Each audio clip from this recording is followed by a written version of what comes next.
Bismillah wassalatu wassalamu ala rasulillah amma ba'da badduba Allah balungi abali eyo.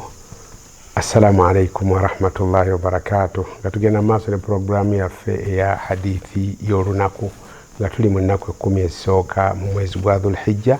Leero tubatuusaako hadithi ya Hafsa mukyala wa Nabbi sallallahu alaihi wasallam. Atutuusaako n'agamba nti arba'un lam yakun yada'ahunna rasulullahi sallallahu alaihi wasallam, nti ebintu bina Nabbi sallallahu alaihi wasallam teyabirekaako era teyabigayalirirako.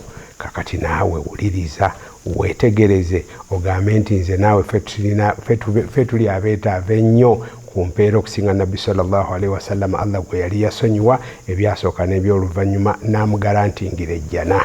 Kakati ffe wetuwulira bino tuba tulina kukola tutyagamba siyaamu yaumi ashura. Mu binabbi byataalekako kwe okusiiba olunaku lwa ashura, olunaku olw'ekumi mu mwezi gwa Dhulhijja, afwan mu mwezi gwa Muharramu Allah lwe yataasizaako Nabbi Musa alayhi salam n'azikiriza Farao.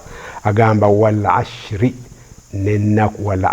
n'ennaku 10 ezisooka mu mwezi gwa Dhulhijja Nabbi teyazirekaako kuzisiiba ng'oggyeko olwayidi lwo olutakkirizibwa kusiiba. Agamba wa 3 ayyaami min kulli shahr, n'ennaku 3 buli mwezi ez'enjeru 13, 14, 15 nazo Nabbi teyazirekaako, yazisiibanga buli mwezi. Agamba nti wa rak'ataini qabla al-ghadaati, n'eraaka 2 eza duha ng'enjuba emaze okuvaayo ng'ate tennakyuka, ezo nazo Nabbi sallallahu alaihi wasallam teyazirekaako. Emirimu egyo ena Nabbi sallallahu alaihi wasallam yaginywererako olubeerera. Kakati tukugamba nti siibako, bw'oba tosobola zisiiba zonna omwenda, siibako z'osobola gw'ate okola omulimu ogukwanguyira, kuba abantu abamu akaluubirirwa okusiiba naye ate okusaddaaka kumwanguyira.